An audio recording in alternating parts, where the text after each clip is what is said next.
जी बच्चों अस्सलाम वालेकुम। So what we are studying today, बच्चों हम लोगों ने ब्लॉक 8 की पैरासाइटोलॉजी स्टार्ट की हुई थी जो कि आपकी माइक्रोबायोलॉजी के अंदर इंक्लूडेड है और इसको हम कहाँ से कंप्लीट करें हैं, इसको हम आपकी रिकमेंडेड बुक लेविंसन से पढ़ रहे हैं। अब मुझे आप लोगों ने इतने मैसेजेस किए हैं आप पैरासाइटोलॉजी मैं अपने माइनर्स का सेशन एक दिन की छुट्टी लेके जो है ना वो पैरासाइटोलॉजी नियोप्लेजिया और फार्मा आप लोगों को कंप्लीट करा रही हूँ। आप लोगों ने वीडियो के ऊपर सपोर्ट शो करनी है, ठीक है बच्चों। प्रीवियसली हम लोग क्या क्या चीज़ें स्टडी कर चुके हैं बच्चों। हम इससे पहले जो है ना वो चैप्टर नंबर 51 और 52 स्टडी कर चुके हैं। ब्लड एंड टिश्यू प्रोटोजोआ भी करा दिए, इंटेस्टाइनल यूरोजेनिटल प्रोटोजोआ भी मैंने आप लोगों को करा दिए हैं, ठीक है। सो अब हम लोगों ने जो है ना वो बच्चों मेटाजोआ स्टार्ट करने हैं, जिसको हम यानी कि प्रोटोजोआ हम लोगों के कंप्लीट हो चुके हैं और अब हम लोगों ने मेटाजोआ पढ़ने हैं। मेटाजोआ को हम क्या कहते हैं, हेलमेंट्स या वर्म्स भी कहते हैं, ठीक हो गया। मेटाजोआ वो जो कि हमारे पास मल्टी सेलुलर है, प्रोटोजोआ वो जो हमारे पास सिंगल सेल थे। प्रोटोजोआ के 2 चैप्टर हम लोग कर चुके हैं, अब हम लोगों ने मेटाजोआ के 2 चैप्टर करने हैं। मेटाजोआ बच्चों अगर ये जनरल ओवरव्यू का लेक्चर है, ठीक है। मेटाजोआ को आगे हम 2 ब्रांचेस में क्लासीफाई करते हैं। हमारे पास होते हैं प्लेटी हेलमिंथ्स बोलते हैं ना इसको, तो हमारे पास प्लेटी हेलमिंथ्स होते हैं और नीमेट हेलमिंथ्स होते हैं, यानी कि फ्लैट वर्म्स और राउंड वर्म्स, ठीक है।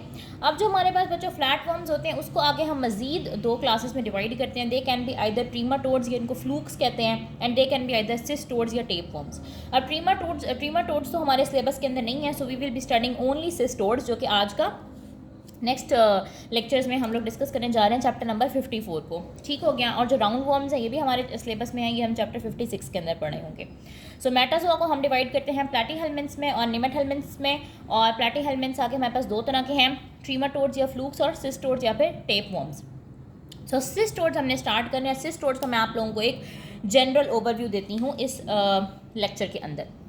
जो हमारे पास सिस्टोड्स या टेप वर्म्स होते हैं, पहले तो नाम से पता चल रहा है tape worm, they will be like a tape, ठीक है। तो इनका बेसिक स्ट्रक्चर बच्चों हमारे पास क्या रहता है, इसके अंदर बच्चों एक राउंडेड सा हेड होता है और बहुत सारे सेगमेंट्स होते हैं, फ्लैट बॉडी होती है, यानी कि इस तरह का कर लें कि हेड होता है, ठीक है। और आगे जो है ना वो इस तरह टेप की तरह के ना ये स्ट्रक्चर्स बने हुए होते हैं, फ्लैट बॉडी होते हैं, उनके दरमियान मल्टीपल सेगमेंट्स बने हुए होते हैं। अब जो इसका राउंडेड सा हेड होता है ना बच्चों, इसको हम बोलते हैं स्कॉलेक्स, ठीक है। इसको क्या बोलते हैं, स्कॉलेक्स। बेसिकली इस कॉलेक्स का काम क्या होता है कि इसके ऊपर और बहुत सारे स्ट्रक्चर्स अटैच होते हैं, सक्कर्स, हुक्स या सकिंग ग्रूव्स। इन सक्कर का जैसे आपने देखा होगा टेबल्स के ऊपर भी लगे हुए होते हैं वो सक्कर्स, ठीक है। उनका काम क्या होता है, अटैचमेंट। तो इसका जो राउंडेड हेड होता है ना, जिसको हम स्कॉलेक्स बोलते हैं, बेसिकली उसका मेन पर्पस अटैचमेंट है। अटैचमेंट किसको, टू द इंटेस्टाइनल वॉल। ये पैरासाइट्स जब आपके इंटेस्टाइन में जाते हैं तो वहाँ जाके इंटेस्टाइन में अटैच होते हैं। तो अटैचमेंट कौन प्रोवाइड कर रहा होता है बच्चों, ये राउंडेड हेड या स्कॉलेक्स प्रोवाइड कर रहा होता है, ठीक है। और स्कॉलेक्स के ऊपर अटैचमेंट के लिए सक्कर्स हो सकते हैं, हुक्स हो सकते हैं और सकिंग ग्रूव्स हो सकते हैं।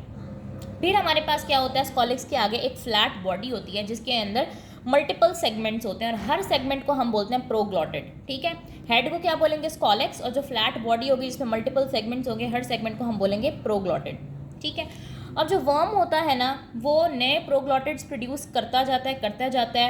तो इस तरह से स्ट्रक्चर बनता है कि यहाँ पे उसका हेड रहता है स्कॉलेक्स, फिर कुछ इमेच्योर प्रोग्लॉटिड्स पीछे की तरफ जाते जाएंगे तो प्रोग्लॉटिड्स मैच्योर होते जाएंगे और बिल्कुल डिस्टल एंड पे ग्रेविड प्रोग्लॉटिड्स मिलते हैं। ग्रेविड प्रोग्लॉटिड्स का मतलब ये होता है कि वो जो सेगमेंट्स होते हैं उनके अंदर अंडे होते हैं, बहुत ज़्यादा एग्स होते हैं। और जो एग्स होते हैं ना, ये जो वर्म होता है, ये जो पैरासाइट होता है, वो एग्स एक्सक्रीट करता है फीसेस के अंदर और वो फीसेस फिर जो है ना वो इन्वायरमेंट के अंदर चली जाती है। आज दरअसल 14 अगस्त है तो बाहर से शोर बहुत ज़्यादा आ रहा है और मैं इवन घर भी नहीं गई, सिर्फ इसलिए कि मैंने आप लोगों के लिए ये लेक्चर्स रिकॉर्ड करने हैं, ठीक हो गया। सो बच्चों अब आप लोगों ने जो है ना इसको सपोर्ट प्रोवाइड करनी है, सपोर्ट करना है, चैनल को सब्सक्राइब करना है, वीडियोस को शेयर करना है। सो बच्चों यहाँ तक मैंने आप लोगों को क्या बात बताई है कि हम लोग पढ़ क्या रहे हैं। हम लोग मेटाजोआ हेलमिंथ्स हम लोगों ने स्टार्ट किए हैं, that can be either flat worms और राउंड वर्म्स। फ्लैट वर्म्स में भी हम लोगों ने सिस्टोड्स या टेप वर्म स्टार्ट किए हैं, ठीक हो गया। टेप वर्म का जो स्ट्रक्चर होता है मैं आप लोगों को पिक्चर से दिखाती हूँ। ये देखें कुछ इस तरह से जो है ना इसका स्ट्रक्चर दिखता है। ऊपर की तरफ आपके पास क्या आ जाता है, ये पूरा स्कॉलेक्स आ जाता है। ये जो राउंडेड से नज़र आ रहा है ये क्या है, आपके पास स्कॉलेक्स है। स्कॉलेक्स में देखें ये सक्कर्स लगे हुए हैं, ऊपर हुक्स लगी हुई हैं, ये अटैचमेंट के ऑर्गन्स हैं, ठीक है। उसके बाद क्या होता है, ये पूरा जो सेगमेंट्स है, ये इतने इतने छोटे छोटे जो सेगमेंट्स हैं, इन सबको हम बोलते हैं प्रोग्लॉटिड्स, ठीक है। ये नेक है और यहाँ पे रहेंगे इमेच्योर प्रोग्लॉटिड्स।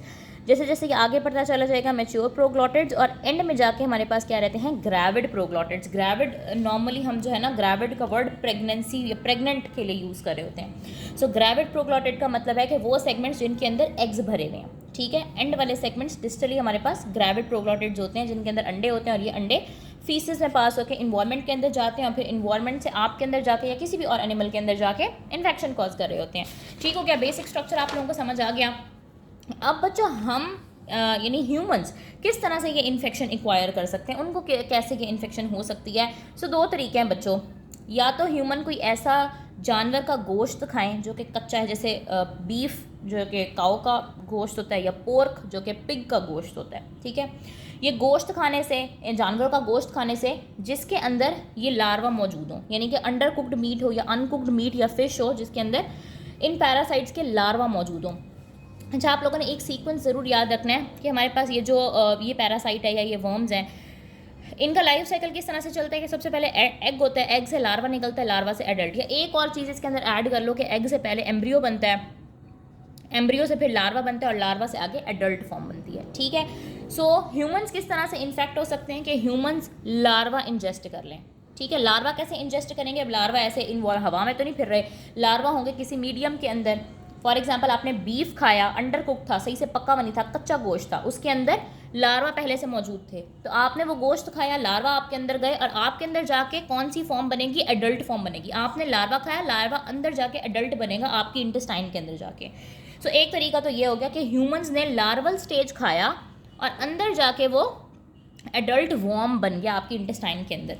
दो बीमारियां बच्चों ऐसी हैं, वे नॉर्मली आप यही पढ़ेंगे, लार्वा की इंजेक्शन ही हो रही होगी, लेकिन दो बीमारियां आपके पास ऐसी हैं, एक है सिस्टिसार्कोसिस और एक है हार्टेड डिजीज़, जिसमें लार्वा की इंजेक्शन नहीं है बल्कि एग की इंजेक्शन है। ठीक है, यानी कि ह्यूमंस एग को इंजेस्ट कर लेंगे, जब वो एग को इंजेस्ट करेंगे तो उनके अंदर जाके क्या बनेगा? लार्वा बनेगा। लार्वा इंजेस्ट करेंगे तो उनके अंदर जाके क्या बनेगा? एडल्ट बनेगा। एग को इंजेस्ट करेंगे तो अंदर जाके क्या बनेगा? लार्वा बनेगा। कौन सी फॉर्म मिलेगी हमें फिर? एग को इंजेस्ट करेंगे तो आपको डायग्नोस्टिकली लार्वा मिल रहा होगा, लार्वा इंजेस्ट करेंगे तो आपको डायग्नोस्टिकली एडल्ट मिल रहा होगा। ज़्यादा खतरनाक कंडीशन क्या होती है? जब आप एग को इंजेस्ट कर लेते हैं। ठीक है, सो कौन से दो तरीके हैं जिसके थ्रू ह्यूमंस एक्वायर कर सकते हैं ये infection? By ingesting under cooked meat और fish containing larva. Humans will eat larval stage and adult worm will be present in human intestine. Cysticercosis और हार्टेड डिजीज में क्या होता है कि आप एग्स को इंजेस्ट कर लेते हो, पैरासाइट के अंडे खा लेते हो। जब आप अंडे खा लोगे तो आपके अंदर जो है ना वो लार्वल फॉर्म मिल रही होगी। फिर वही दो बातें आ जाती हैं बच्चों, डेफिनेटिव होस्ट और इंटरमीडिएट होस्ट क्या होता है। ठीक है, मैं पहले भी बता चुकी हूँ बच्चों, डेफिनेटिव होस्ट हमारे पास वो होस्ट होता है जिसके अंदर एडल्ट फॉर्म प्रेजेंट होती है, क्योंकि एडल्ट फॉर्म क्या कर रही होती है? सेक्सुअली रिप्रोड्यूस कर रही होती है। तो जब जिस भी ऑर्गेनिज्म के अंदर इन पैरासाइट की एडल्ट फॉर्म मौजूद होगी वो डेफिनेटिव होस्ट कहलाएगा। जिसके अंदर लार्वल फॉर्म मौजूद होगी वो क्या कहलाएगा? इंटरमीडिएट, क्योंकि लार्वा हमारे पास कौन सी फॉर्म होती है? इंटरमीडिएट फॉर्म है। देखो, एग, लार्वा, एडल्ट, बीच वाली इंटरमीडिएट, बीच वाले को कहते हैं। सो इंटरमीडिएट होस्ट वो होगा जिसके अंदर ये बीच वाली फॉर्म लार्वल फॉर्म प्रेजेंट होगी। डेफिनेटिव होस्ट वो होगा जिसके अंदर एडल्ट फॉर्म प्रेजेंट होगी जो कि सेक्सुअली रिप्रोड्यूस कर रही होगी। फिर इस चैप्टर के अंदर हम 4 मेडिकल इंपॉर्टेंट से स्टोर्स पढ़ेंगे बच्चों। टीनिया सोलियम, टीनिया सैजिनेटा, डायफिलोबॉथरियम लैटम और इकाइनोकोकस ग्रेनुलोसिस, चारों बहुत इंपॉर्टेंट है बच्चों। खास तौर पर जो है ना इकाइनोकोकस में से पहले एससीक्यू बहुत आता होता था, डायफिलोबॉथरियम लैटम में से एक पॉइंट है मेगालोब्लास्टिक एनीमिया वाला, वो बहुत इंपॉर्टेंट है। ये टीनिया में बहुत आसान चैप्टर है, बहुत इंपॉर्टेंट है। कम से कम आपको इसके सबके नाम जो है ना वो जनरल इंट्रोडक्शन में से आने चाहिए। फिर इन सब की लैब डायग्नोसिस भी तकरीबन सेम ही हो रही होगी। ठीक है, और स्टूल वगैरह का हम लोग एग्जामिनेशन करा रहे होंगे। ट्रीटमेंट ऐसा, ट्रीटमेंट और प्रिवेंशन आप लोगों को ऐसा याद करने की ज़रूरत नहीं है, आप लोग फार्मा में भी पढ़ लोगे, बेहतर है कि फिर आप लोग फार्मा में ही पढ़ो। ठीक हो गया, और this was all about introduction. इसमें मैंने आप लोगों को यही बात बताई है कि बेसिक स्ट्रक्चर क्या रहता है टेप वॉर्म का, यहाँ से आपको पता चाहिए ग्रेविड प्रोग्लोटिड्स क्या होते हैं, फिर क्या पता होना चाहिए कि ह्यूमंस किस तरह से इन्फेक्शन एक्वायर कर रहे हैं, और सिस्टिसार्कोसिस और हार्टेड डिजीज़ के अंदर क्या एक्सेप्शन हो रही है। ठीक है, सो ये आपको 4 नाम भी अच्छे से आने चाहिए। So this was all about general introduction. Next video के अंदर हम इंशाल्लाह टीनिया सोलियम और टीनिया सैजिनेटा को डिस्कस करेंगे।